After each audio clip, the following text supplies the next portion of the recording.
Alright guys, welcome back to the channel. This is the first episode of the new season 4, which actually involves gameplay, I guess, a match.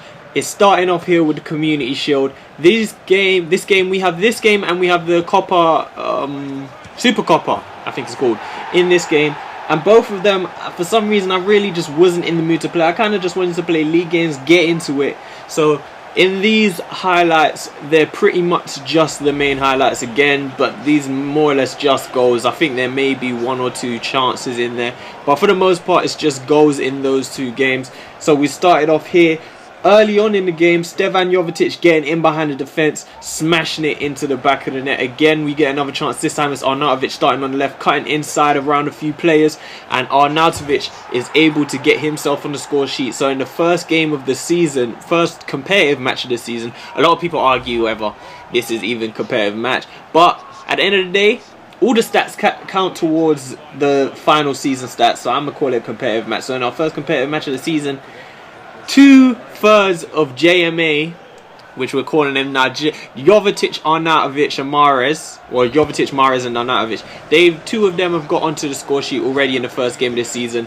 Ramirez comes down the other side and just scores with kind of a banger. Like, throughout this whole match, I was just getting pissed off because Ramirez is just way too good in this game. Like, he ain't even that good though. He's too strong, he's too fast, he's too good on the ball. Like, he's not that good in real life. That's why he's playing in China now. But the strike, to be honest, wasn't that great because the keeper kind of just fucked it all up. But that was the last highlight of this game. Obviously, I said it was just goals pretty much. So that match ended 2-1 and we get our third trophy in a matter of months, really. 2 months between them, I guess, between the start of this season. Well, 2, maybe 3 months between the start of this season and our first title, which was the Premier League trophy. Community Shield isn't that big, but hey, it's another trophy. And finally, after all of this training, Arnautovic goes up to 84 overall. Jovetic done it in his own time. Without the training, he went up to an 84 overall, so he is up there. And then we back into transfer news. Messi declines a move to Leicester City. These Messi rumours are still flying around. Messi is a player who you can't really ever see leaving Barcelona, to be honest. And if he does, it will probably be to a huge team. But the rumours persist, man. And the rumours persist about Neymar to Manchester United. Manchester United have been apparently looking at Neymar for about a season, and nothing's happened right there. So some rumours just continue to fly around. So maybe they're not rumours. Maybe there's truth behind them. There's no smoke without fire. I think that's right. I don't know. Moving on.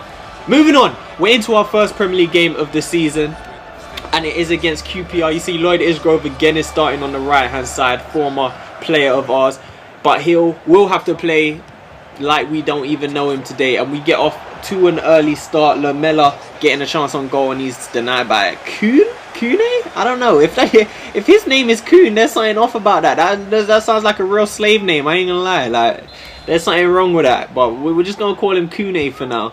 But after making that save, Kune is forced to deal with a corner, I guess. And the first Premier League goal of the season is scored by the captain himself, Fabian Schär. It could have been won by Van Ginkel there, but Schär just took over. He said, "Listen, young blood." Don't jump, young blood. He said it in Uncle Drew voice. How many of you guys have seen Uncle Drew? If not, check Uncle Drew. Don't jump, young blood. But QPR coming down the other side, trying to get themselves back into the game, but we ain't letting that happen. Well, we couldn't really do much about that right there, but luckily Nico Lopez, whatever you want to call him, his header was just wide of the post. Holtby trying to slide someone through, and luckily it found Marco Van Ginkel, and he was able to dispatch this shot. So 2-0 up in less than 20 minutes, and two goal scorers, two of the most unlikely goal scorers on the team, to be honest. I don't know if we could go through the team and find someone who we would think less likely to score, like Schlupp. Even Jedvaj would probably be above them. You'd think everyone would score a goal before these two, but it's these two who have got on the score sheet in the same game, opening game of the season. 28 minutes in now, and Stevan Jovetic changes that. The one player you would expect to get on the score sheet, and he buries it into the back of the net. 3 goals under 30 minutes. This is not looking good for QPR. It could end up as an absolute drubbing. Half time hasn't even gone yet, and we're just scoring. Like, every highlight seems to be a goal. And I did not intend it to be that way. This isn't no community shield. But Stevan Jovetic gets his first goal of the season in the first game of the season. Maybe he could score more goals than he did last season. Last season, he scored 37 goals altogether and 26 in the league. But forget about Jovetic. Look at Isgrove, man. Isgrove scored against us last time we played against him. The first time we played against his old team, he scored against us. But I brushed it under the rug. I said the game means nothing. It don't matter. But look at this touch, though. That touch was impeccable. That style was impetuous. Look at the finish as well to match. In off the post.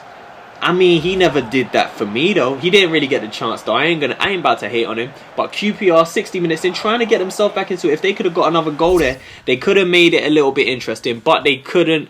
The match is done, really. Ended 3-1. Lamela man of the match. And then, just before getting into this Copa Europe match, as they call it, we see some rumours that Son, who was also rumoured to be joining us, has declined a move to Hertha Berlin. Maybe that could mean he's agreed a deal to go to Leicester, or maybe it could mean he's just staying where he's at Tottenham. But 26 minutes into this game, Jamie Vardy threw on goal, tried to get a shot off. It looked like a good tackle, which they'll feel a little bit aggrieved with. But regardless, after that, it rolled into the path of Aarons, who put it into the back of the net. So maybe the goal should have counted, because it didn't really look like a foul, and the ball was in the back of the net anyway. But Fabian Schär stepped up to dispatch of this, as I don't think Jovetic was playing in this game. We rested a few players in this match because I didn't really care about it, as I said.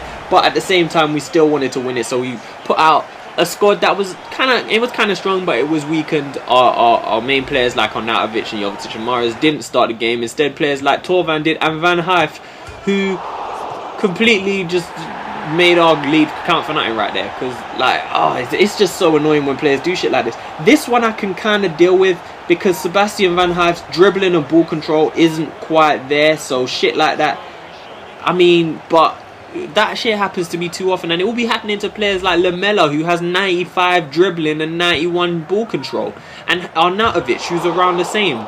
But towards the end of the game, I think that was that Schär, it might have been, or even Harborough, who got their head on that and it just hit the bar. 90 minutes in, one more chance, Torvan zigging and zagging, and he also hits the bar, and Aaron's follow-up shot is wide, and high and wide, to be honest. So we go into extra time.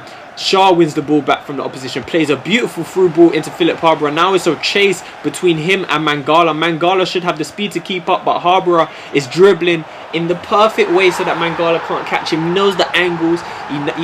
Beautiful from Harborough. And I said it, remember the name. He's going to be big, man, and he keeps scoring. He's scored another one now in his first appearance of this season.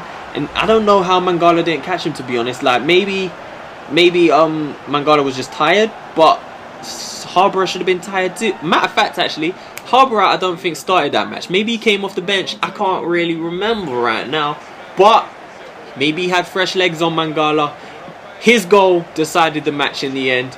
We did win the Super Copa, the Copa Europa, whatever they want to call it. Fabian Schär gets man of the match. I love seeing Schär get man of the match because he's so underpraised. Like, you don't really see him, because he's not out here scoring goals or getting assists or taking cracking long shots. You don't get no praise, but he's one of the best players on the team, most important as well. And right after that, we go into another Premier League game. This one against Arsenal. You see the lineup they're going with here. One of the strongest sides they've played against us ever, really. They usually come with Stefan O'Connor at the back and Debussy at the back. This time they played quite a strong side, and we played a very strong side after everyone fit after that Copa Europa game somehow, surprisingly. But Ramsey gets the first chance of the game after we get underway. It's a decent shot and it's a decent save. If you haven't noticed, we got Adam Gibbons playing in goal this season so far. He started all the games, I think.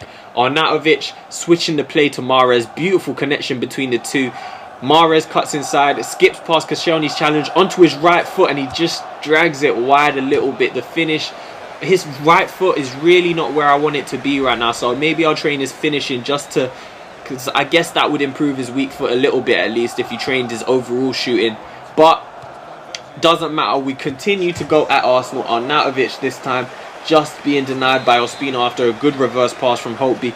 Mahrez getting the ball in this time, and that was definitely Schär, I think, getting his head on that one, but that's straight into the hands of Ospina. Into the second half now, Jovetic going around his man into the box, and it's another good save by Ospina. It seems like we keep coming up against Really top keeper, well not even top keepers, just keepers making top saves against us. Lamela into Schlupp this time, plays it into Arnautovic, and the keeper is not going to save that one. We're playing some beautiful football, and I'll tell you, man, this team, we're just so hard to stop. Like, when we get into positions like this with any other team, usually it's such a struggle, but with the attributes that my players have, it's so easy to maneuver around this situation. Players like Arnautovic can move around those tough areas because his ball control is so good, and Lamela so high. Arnautovic from a free kick puts it in the back of the net, and he's now got 2. Marco Arnautovic has started this season on fire. He's just blazing, the Austrian. And now, comfortable lead we have in this game, 71 minutes into the game. Arsenal can still get back into it. They still have dangerous players on the field, but look at that for a free kick. The CPU wall, they need to patch it so that the wall can actually jump. Like, I'm not sure I've ever seen the wall jump on this game from a free kick. Like, they just don't do it. They just let it go over them. There's no point in having a wall. Like, in all seriousness, I mean, they might as well just not have one. But 2-0 up, and we're still going for more. Holtby went on a brilliant run there that time. This time it's Lamela, shot blocked, plays it out wide to Schlupp, takes on his man, and clumsily just taken down by Callum Chambers. Couldn't handle the speed of Schlupp, and it's a penalty to just kill off this game, put it beyond all doubt. Jovetic steps up to bag another goal, and he puts his penalty right into the corner. There's rarely ever doubt when Jovetic steps up to take a penalty, because he just buries them. He's like Mark Noble, but he's actually got techers and shit. Like, he just doesn't miss penalties, does he? I don't think he's missed one since he's joined the club. I might have to go back and look through those archives and see how many he scored versus how many he's missed. I'm not sure. He's probably missed one if he has missed any, but I don't think he has. And then that shit happens. Like, this game is just free kicks. That's definitely going to go on my wish list. I may make a wish list video soon for FIFA 17, but free kicks need to be nerfed on this game. They are ridiculously easy, so easy that even when the CPU step up to take a free kick, you know it's going in. From that range, I knew it was going in. There was no doubt in my mind, especially when they have a good player taking it. Free kicks are just too easy. However, during my ranting and raving and rambling, Marco Arnautovic steps up and completes his hat-trick. Good football again, but Arsenal were just open. Vardy could have finished it himself, but unselfishly slides it across to Arnautovic, knowing he's on the hat-trick, and it's just a ruthless finish there. Just left foot, smashes it into the roof of the net, and that's what you got to love, man. When you got a player who's 4 stars, weak foot and up, it's just a lovely thing to have, man. You ain't even got to worry about what foot it's on, especially when they got good finishing. I think Jovetic has 4-star weak foot, and obviously his finishing stats are just brilliant. So you ain't even got to worry when Jovetic has the ball at his feet. And also, I think he has the clinical finisher specialist. So if he's in the box, it's a wrap, man. Jovetic is burying it. But back into transfer news. Before we end this episode, a lot of news going on. Dybala, West Ham are interested in.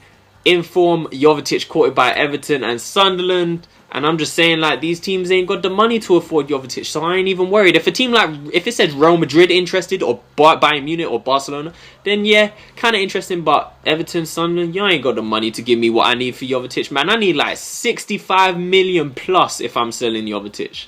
60 maybe. I'm thinking that's a little bit low. But looking at those deals, just before we end the episode, first of all, go back and check those loan deals that you just saw on the screen. Some players going out on loan, someone going out on a full transfer. But before we end this episode, we have our first deal of the transfer market, transfer window. Our first signing, Heung-min Son, has decided he wants to leave Tottenham and join the bright side. Like, he wants to become a Jedi. You don't want to be playing for them shitty Spurs at Shite Hart Lane. You don't want to do that, man. Join a team of class and elegance. A team that insults Spurs. You know? Do that, my son. Bow. I'm going to leave you with that pun right there. Bye, guys.